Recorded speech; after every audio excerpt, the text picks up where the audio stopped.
சூரிய குடும்பம் மாதிரியே வேறு சூரிய குடும்பங்கள் இந்த பிரபஞ்சத்துல இருக்கான்னு கேட்டா கண்டிப்பா இருக்குன்னு தான் சொல்லணும். எப்படின்னா நம்ம வாழ்ற மில்கிவே கேலக்சிலேயே 40,000 கோடி நட்சத்திரங்கள் இருக்குன்னு சொல்றாங்க. ஒவ்வொரு நட்சத்திரமே ஒவ்வொரு சூரிய குடும்பம் தான். அந்த ஒவ்வொரு நட்சத்திரத்தை சுத்தியுமே பல கோள்கள் வலம் வருது.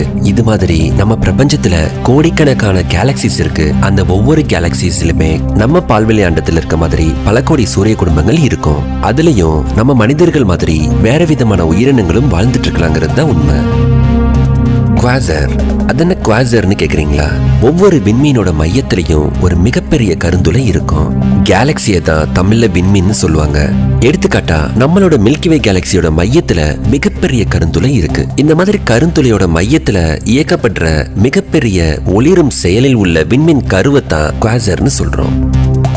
நமக்கு தெரிஞ்சு ஒளி தான் அதிகமான வேகம் கொண்டது. அது எவ்வளவுனா ஒரு வினாடிக்கு கிட்டத்தட்ட 3 லட்சம் கிலோமீட்டர் டிராவல் பண்ணும்.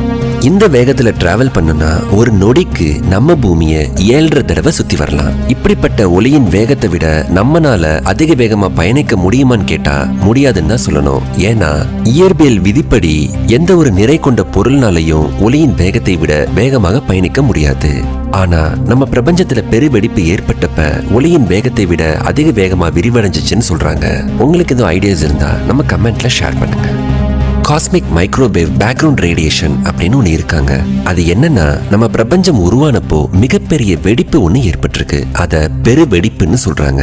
அது வெடிச்சப்போ எஞ்சி இருக்கும் வெப்ப கதிர்வீச்சை தான் இந்த காஸ்மிக் மைக்ரோவேவ் ரேடியேஷன் சொல்றாங்க. இந்த ரேடியேஷன் நம்ம முழு பிரபஞ்சத்திலையுமே பரவி இருக்கான். இந்த கதிர்வீச்சை வச்சுதான் நம்ம பிக் பேங் தியரிய உறுதிப்படுத்துற வகையில அமைஞ்சிருக்குன்னு சொல்றாங்க. நம்ம பிரபஞ்சத்துல வார்ம் ஹோல் அப்படின்னு ஒன்று இருக்கான். அந்த வார்ம் ஹோல்னா நம்ம பிரபஞ்சம் மாதிரியே வெவ்வேறு பிரபஞ்சங்களை இணைக்கிற ஒரு பாலமா இருக்குன்னு சொல்றாங்க. நம்ம பிரபஞ்சத்தை பத்தியே நம்ம இன்னும் முழுசா தெரிஞ்சுக்கல. இதுல வேற பிரபஞ்சங்கள் இருக்கு, அந்த பிரபஞ்சத்துக்கு போற பாதையா இந்த வார்ம் ஹோல் இருக்குன்னு சொன்னா கண்டிப்பா ஏத்துக்க முடியாத மாதிரி தான் இருக்கும். ஆரம்ப காலத்துல ஏத்துக்க முடியாத பல விஷயங்கள் வருங்காலத்துல சாத்தியமாயிருக்குங்கிறது உண்மைதான். இனிவரும் காலங்கள்ல வார்ம் ஹோல் பத்தின புதிய ஆராய்ச்சி பத்தி ஏதோ தகவல் வந்தா நம்ம கண்டிப்பா வீடியோஸ்ல பார்க்கலாம். மல்டிவர்ஸ் இருக்கா? அதாவது நம்ம பிரபஞ்சம் மாதிரியே இன்னும் நிறைய பிரபஞ்சங்கள் இருக்குதா அப்படிங்கிறது ஒரு கொஸ்டின் மார்க்கா இருக்கு. இது சம்பந்தமா ஒரு படம் கூட வந்திருக்கு. ஆனா இப்ப வரை இருக்கிற கண்டுபிடிப்புகளின் அடிப்படையில இது ஒரு யூகமாவும் ஒரு விவாதத்தோட ஒரு தலைப்பின் அடிப்படையில தான் இருக்கே தவிர இது உண்மையிலே இருக்குங்கிறதுக்கு எந்த ஒரு நேரடி ஆதாரமும் கிடையாது. இத பத்தி உங்களுக்கு இது கருத்துக்கள் இருந்தா நம்ம கமெண்ட்ல அப்டேட் பண்ணுங்க. நம்ம சூரிய குடும்பத்துக்கு வெளியே ஊர்ட் கிளவுட்னு ஒரு பகுதி இருக்கான். இந்த பகுதி நம்ம நெப்டியூனோட சுற்றுப்பாதைக்கு ரொம்ப தூரத்துல இருக்கான். இது நம்ம சூரிய மண்டலத்துல வர்ற வால்மீன்களோட ஆதாரமாகவும் கருதப்படுதான். நம்ம சூரிய குடும்பத்துல கிரகங்கள் மட்டும் இல்லாம இன்னும் நிறைய இருக்குங்கிறதுக்கு எடுத்துக்காட்டா இந்த ஊர்ட் கிளவுடையும் சொல்லலாம். எக்ஸோ பிளானட் அப்படின்னா என்னன்னு தெரிஞ்சுக்குங்க.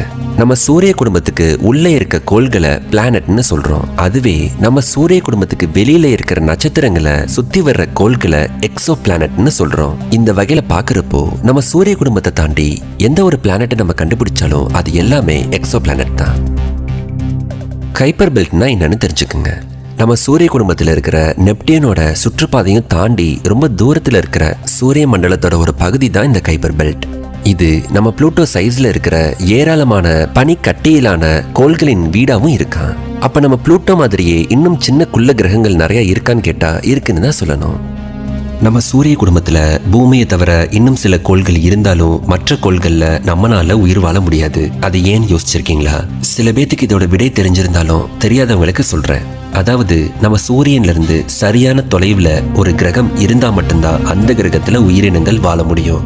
எடுத்துக்காட்டா சூரியனுக்கு மிகவும் பக்கத்துல இருக்க கிரகத்துல பாத்தீங்கன்னா சூரியனோட வெப்பம் அதிகமா படும். அதனால அந்த கிரகத்துல நீர் இருந்தாலும் அது ஆவியாகிரும். அதே மாதிரி சூரியன்ல இருந்து மிக தொலைதூரத்துல இருந்தாலும் அந்த கிரகத்துல சூரியனோட வெப்பம் அதிகமா இல்லாம அந்த கிரகத்துல உள்ள நீர் எல்லாமே உறைஞ்சு போயிடும்.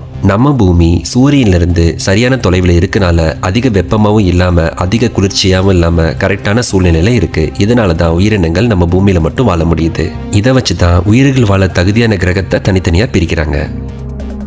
நம்ம பால்வெளி மண்டலத்துல நம்ம பூமி மாதிரியே இன்னும் பல கோள்கள் இருக்கா, அதுல உயிரினங்கள் வாழ முடியுமான்னு ட்ரேக் ஈக்குவேஷன் வச்சு மதிப்பிடுறாங்களாம். அதாவது இந்த ஈக்குவேஷன் வச்சு நட்சத்திரங்கள் எப்படி உருவாகுது, வேற்று கிரகங்கள்ல உயிர்கள் வாழ தகுதி இருக்கா, இது மாதிரி இன்னும் பல விஷயங்கள்ல இந்த ஈக்குவேஷன்ல கணக்கெடுக்கிறாங்களாம். பூமியில குப்பை இருக்க மாதிரி விண்வெளியிலும் குப்பை இருக்கா. அது எப்படி அங்க வந்துச்சுன்னா மனிதர்களான நம்ம தான் அதுக்கும் காரணம். இத ஸ்பேஸ் ஜங்க் அப்படின்னு சொல்றாங்க.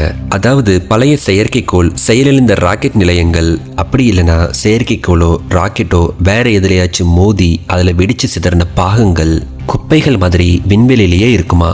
இதைத்தான் விண்வெளி குப்பைகள்னு சொல்றாங்க. செவ்வாய் கிரகத்தோட மேற்பரப்பை ஆராய்ச்சி செய்யறதுக்காக அனுப்பப்பட்ட ரோவர் தான் இந்த மார்ஸ் ரோவர். இதுல இருந்து கிடைக்கிற இன்ஃபர்மேஷன் வச்சு செவ்வாய் கிரகத்தோட புவியியல் மற்றும் கடந்த கால இல்லைன்னா நிகழ்கால வாழ்க்கைக்கான சாத்தியக்கூறுகள் அங்க இருக்குதான்னு மதிப்பிடுறாங்க. இந்த மாதிரி ரோவர்ஸ் வச்சு தான் இதுக்கு முன்னாடி மனிதர்கள் போன்ற உயிரினங்கள் அங்க வாழ்ந்திருக்காங்களா இல்ல இனிமேல் வாழ முடியுமாங்கிறதையும் கணக்கெடுக்கிறாங்க. ஆஸ்ட்ராய்ட் கேள்விப்பட்டிருப்பீங்க. ஆனால் ஆஸ்ட்ராய்ட் பெல்ட் அப்படின்னா என்னன்னா, நம்ம செவ்வாய் கிரகத்திலையும் வியாழன் கிரகத்திலையும் சுற்றுப்பாதைக்கு இடையில் உள்ள பகுதியை தான் ஆஸ்ட்ராய்ட் பெல்ட்னு சொல்றாங்க. இதுல பல்லாயிரக்கணக்கான பாறைகளும் சின்ன சின்ன கோள்களும் நிறைய பாறை துகள்களும் இருக்குமா. அதிகமான பாறைகளால சூழ்ந்திருக்கனால இதை ஆஸ்ட்ராய்ட் பெல்ட்னு சொல்றாங்க.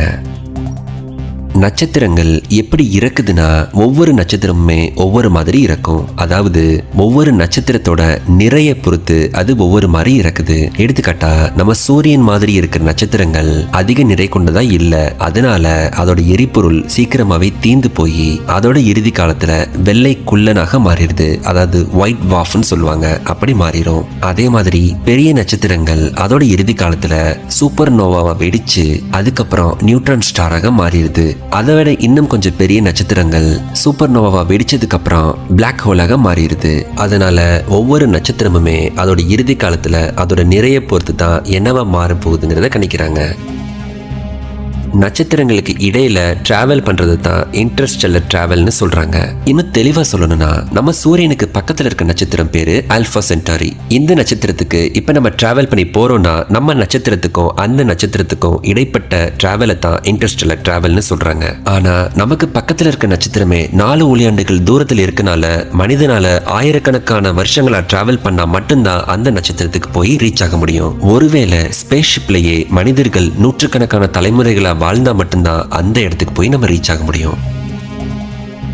நம்ம வாழ்ற மில்கிவே கேலக்சிக்கு பக்கத்தில் இருக்க கேலக்சி பேரு ஆண்ட்ரோமேடா கேலக்சி. இத மெசியர் 31 அல்லது M31 சொல்றாங்க. இது நமக்கு எவ்வளவு பக்கத்துல இருக்குன்னா 25 லட்சம் ஒளியாண்டுகள் தொலைவில் இருக்கு. அதாவது லைட்டோட ஸ்பீட்ல ஒரு செகண்டுக்கு 3 லட்சம் கிலோமீட்டர் வேகத்துல 25 லட்சம் வருஷமா டிராவல் பண்ணா மட்டும்தான் அந்த கேலக்சிக்கு போக முடியும். நம்ம பக்கத்துல இருக்க கேலக்சியை இவ்வளவு தூரத்துல இருக்குன்னா இந்த பிரபஞ்சத்துல இருக்க கோடிக்கணக்கான கேலக்சிஸ் எவ்வளவு தொலைவில் இருக்குன்னு நினைச்சு பாருங்க. நம்ம பிரபஞ்சத்துல கோடிக்கணக்கான கேலக்சிஸ் இருக்குன்னு கேள்விப்பட்டிருப்போம். ஆனா எல்லா கேலக்சியுமே ஒரே மாதிரி இருக்காது. ஒவ்வொன்றுமே ஒவ்வொரு விதமான வடிவத்துல இருக்கும். அதோட அமைப்பையும் வடிவமைப்பையும் வச்சு அதை ஒவ்வொரு வகையா பிரிக்கிறாங்க. எடுத்துக்காட்டா spiral Galaxy, bird spiral Galaxy, elliptical Galaxy, irregular Galaxy, ring Galaxy, இந்த மாதிரி நிறைய வகைகளா அதோட அமைப்பை வச்சு கண்டுபிடிக்கிறாங்க. வியாழன் கிரகத்துல தெரிகிற இந்த பெரிய சிகப்பு புள்ளிய தி கிரேட் ரெட் ஸ்பாட்னு சொல்றாங்க. இது பாக்குறதுக்கு ஒரு புள்ளி மாதிரி தெரிஞ்சாலும் அந்த புள்ளியில 2 பூமியை அடக்குற அளவுக்கு பெருசா இருக்குன்னு சொல்றாங்க. அந்த ரெட் ஸ்பாட் முழுசாவே மிகப்பெரிய புயல் அடிச்சிட்டு இருக்கான். பூமியை விட 2 மடங்கு பெரிய அளவுல ஒரு புயல் வீசிட்டு இருக்குன்னா அது எவ்வளவு ஆற்றல் வாய்ந்ததா இருக்கும்னு நினைச்சு பாருங்க.